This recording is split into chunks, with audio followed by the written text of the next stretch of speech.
السلام عليكم ورحمة الله وبركاته. أسعد الله أوقاتكم متابعين الكرام. أهلا وسهلا بكم في قناة عالم الزراعة المختلفة وفيديو جديد. بعد ما فرجناكم أكثر من فيديو عن الطماطم أو البندورة، كيف العناية فيها وتقليمها وتعليقها. اليوم إن شاء الله بدء الموسم بجني ثمار الطماطم.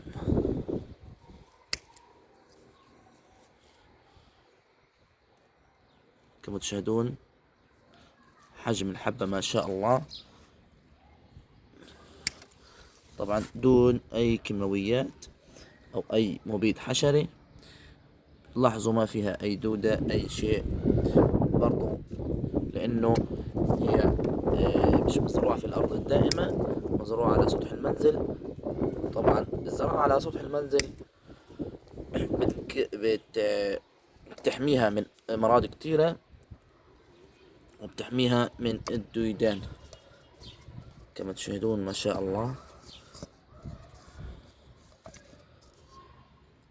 طبعا عجبكم الفيديو اشتركونا في القناة وشاركونا الفيديو مع احبابكم واصحابكم، والسلام عليكم ورحمة الله وبركاته.